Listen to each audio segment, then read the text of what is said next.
Dalam kajian hukum modern, korporasi bukan lagi sekadar organisasi bisnis.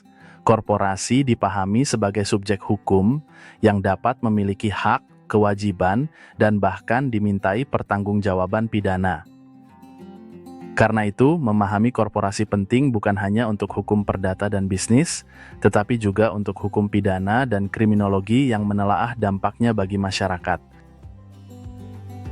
Di video ini, kita akan melihat pendekatan normatif, status korporasi sebagai subjek hukum, jenis dan syaratnya, sampai bagaimana kejahatan korporasi dijelaskan dari sudut kriminologi.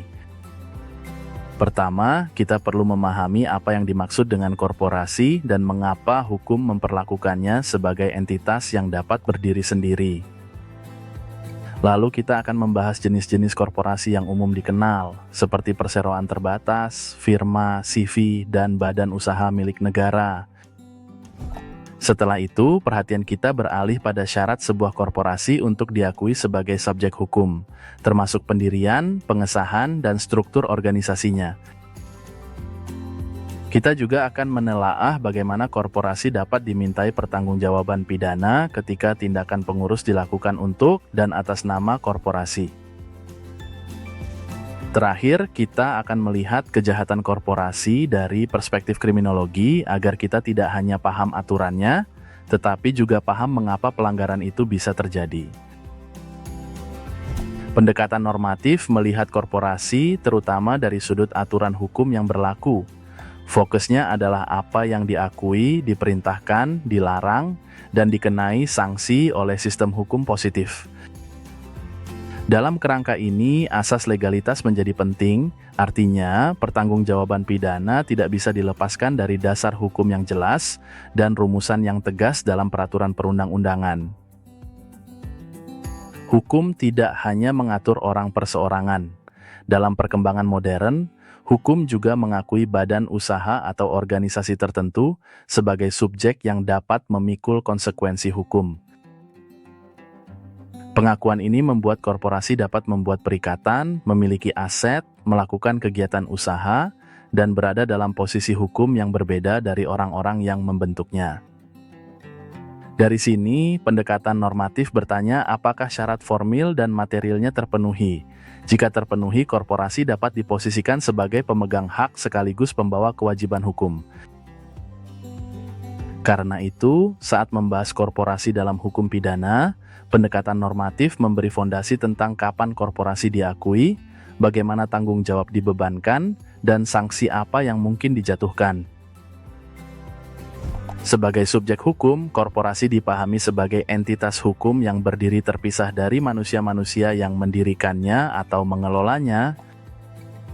Pemisahan ini penting. Korporasi tidak disamakan begitu saja dengan pendiri, pemegang saham, komisaris, atau direksi, walaupun tindakan korporasi dijalankan melalui mereka. Karena memiliki identitas hukum sendiri, korporasi dapat memiliki nama, domisili, kekayaan, serta kepentingan hukum yang berbeda dari kepentingan pribadi para pengurusnya.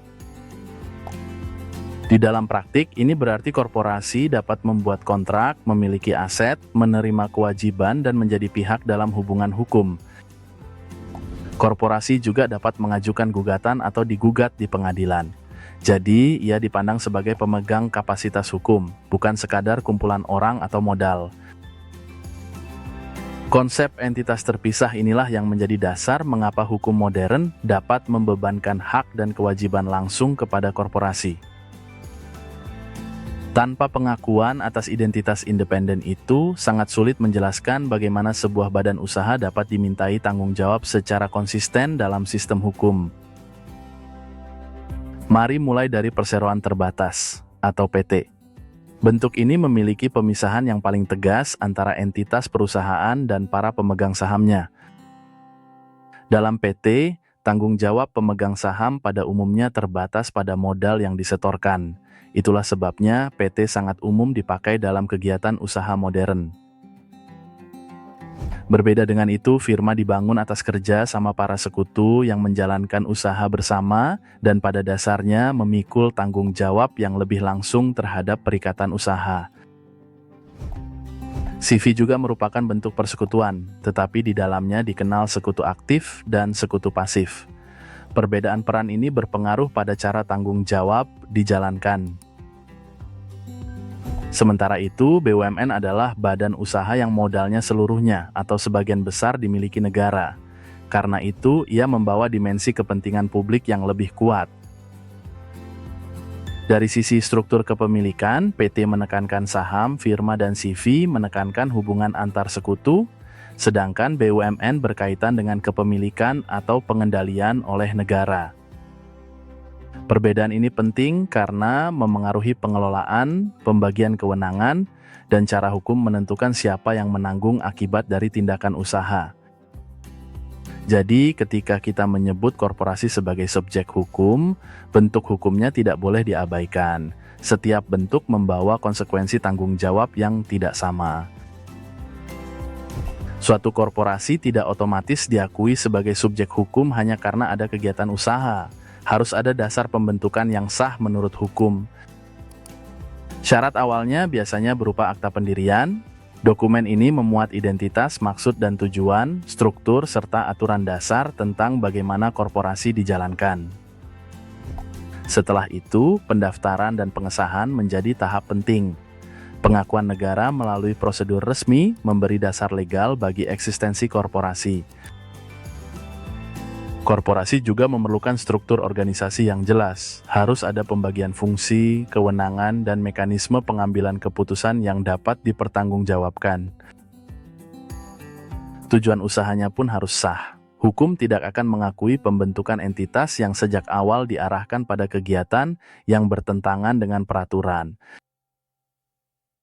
Selain syarat formal, ada juga unsur kemampuan bertanggung jawab secara hukum. Ini berkaitan dengan apakah tindakan korporasi bisa diidentifikasi, dinilai, dan dihubungkan dengan organ atau kebijakannya. Kalau semua unsur ini terpenuhi, barulah korporasi memiliki posisi yang lebih kokoh sebagai subjek hukum yang dapat memegang hak dan kewajiban. Dengan kata lain, status subjek hukum lahir dari kombinasi antara pengaturan formal, pengakuan negara, dan kapasitas organisasi untuk bertindak secara hukum.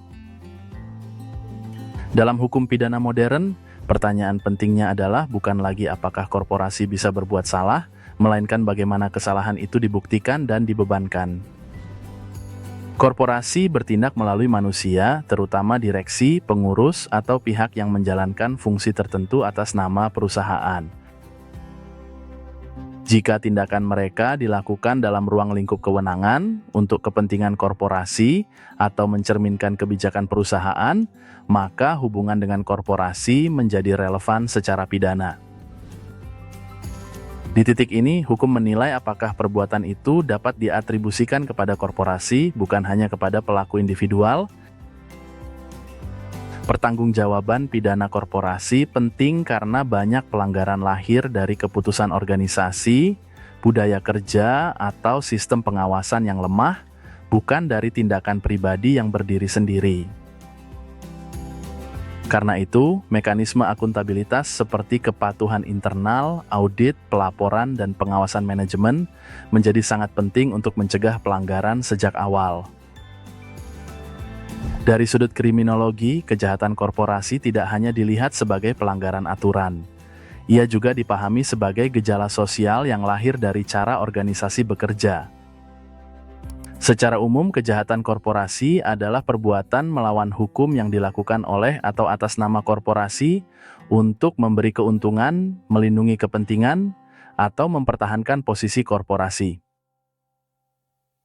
Yang penting di sini bukan hanya siapa pelakunya secara formal, tetapi juga untuk kepentingan siapa tindakan itu dijalankan.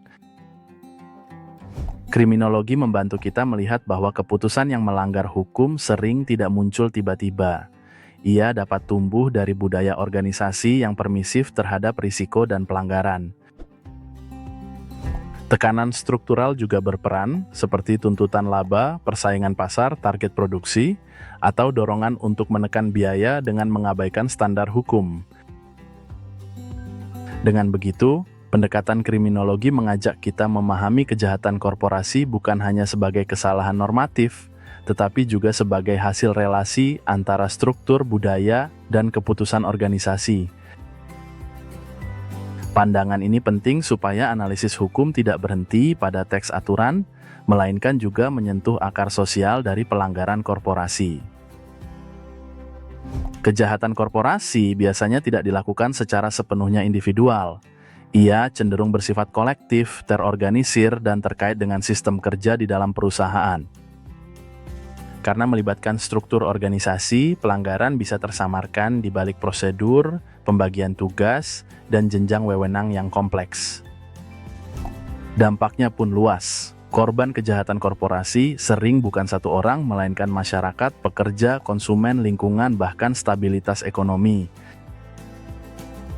Di bidang lingkungan hidup, pelanggaran dapat muncul dalam bentuk pencemaran, pembuangan limbah, atau perusakan ekosistem demi efisiensi biaya. Di bidang perdagangan dan perpajakan, masalahnya bisa berupa manipulasi laporan, penghindaran kewajiban, atau praktik usaha yang merugikan publik.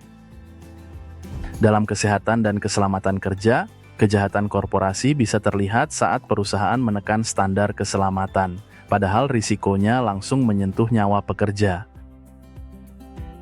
Jadi, ruang lingkup kejahatan korporasi sangat luas karena aktivitas korporasi sendiri menembus hampir semua sektor kehidupan sosial dan ekonomi.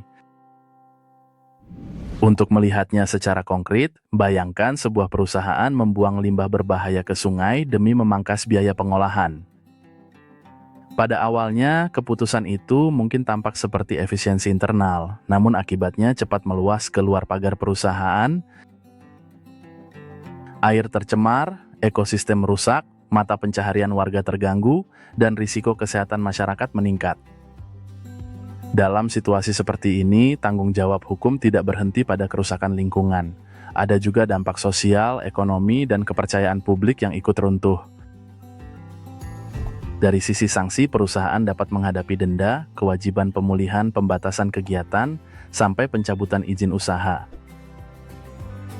Jika ditemukan keterlibatan pengurus, direksi, atau pejabat yang mengetahui dan membiarkan pelanggaran itu, tuntutan juga bisa diarahkan kepada mereka secara pribadi. Sekarang kita masuk ke pendekatan kriminologi yang lebih teoritis. Teori-teori ini membantu menjelaskan mengapa pelanggaran korporasi bisa muncul dan bertahan. Teori anomi melihat adanya ketegangan antara tujuan yang ingin dicapai dan cara yang sah untuk mencapainya. Dalam korporasi, tekanan mengejar laba dapat mendorong jalan pintas yang melanggar hukum. Teori konflik mengingatkan bahwa hukum dan penegakannya tidak selalu netral. Ada relasi kekuasaan, kepentingan ekonomi, dan posisi sosial yang memengaruhi siapa yang lebih mudah lolos atau lebih keras diawasi. Teori labeling membantu kita melihat bagaimana suatu tindakan atau pelaku diberi cap menyimpang dan bagaimana proses sosial itu memengaruhi respons publik maupun penegakan hukum. Sementara itu, teori pilihan rasional berangkat dari gagasan bahwa pelaku menimbang untung dan rugi.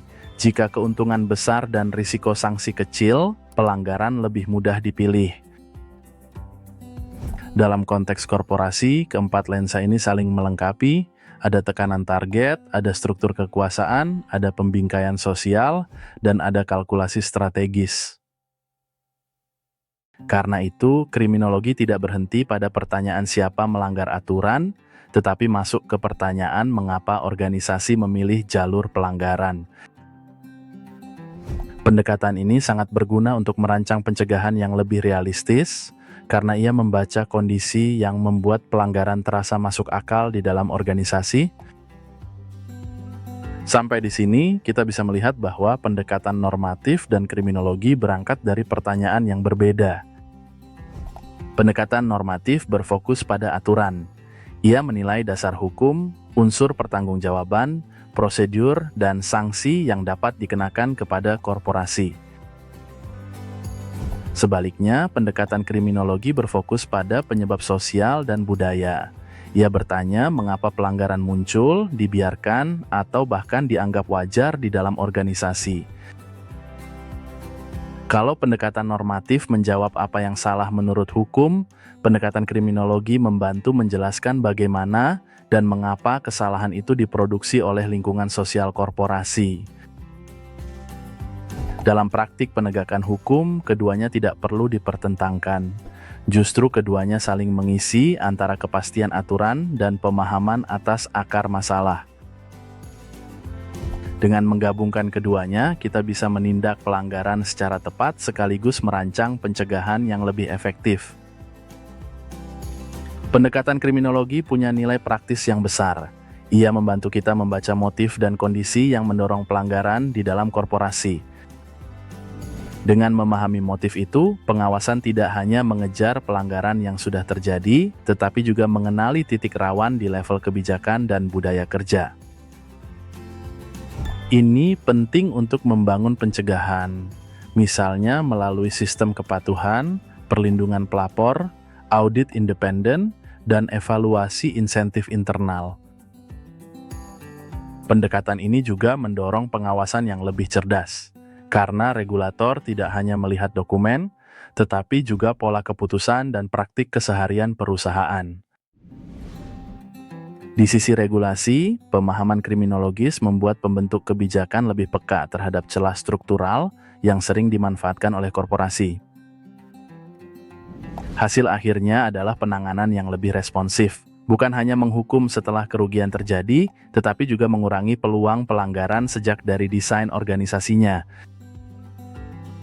Sebagai penutup materi, kita bisa menegaskan kembali bahwa korporasi adalah subjek hukum yang diakui sebagai entitas terpisah dan memiliki kapasitas untuk memegang hak serta kewajiban. Status itu tidak berdiri sendiri, ia berkaitan dengan bentuk korporasi, syarat pendirian, pengesahan, struktur organisasi, dan kemampuan bertindak secara hukum. Dalam hukum pidana, korporasi juga dapat dimintai pertanggungjawaban ketika pelanggaran dilakukan atas nama atau untuk kepentingan korporasi. Sementara itu, pendekatan kriminologi membantu kita melihat bahwa kejahatan korporasi tidak lahir di ruang hampa, melainkan dari budaya, tekanan, dan pilihan organisasi. Karena itu, pendekatan normatif dan kriminologi sebaiknya dibaca bersama agar penegakan hukum lebih utuh, sekaligus pencegahan menjadi lebih efektif. Dengan pemahaman itu, kita tidak hanya tahu aturan yang berlaku, tetapi juga lebih siap membaca persoalan korporasi secara kritis dan kontekstual. Terima kasih sudah mengikuti materi ini. Semoga pembahasan tentang korporasi sebagai subjek hukum dan kejahatan korporasi ini membantu Anda melihat persoalan hukum secara lebih utuh. Kalau Anda ingin memperdalamnya, mari lanjutkan lewat diskusi dan tanya jawab agar konsep-konsep ini bisa diuji lewat contoh dan argumentasi hukum yang lebih konkret.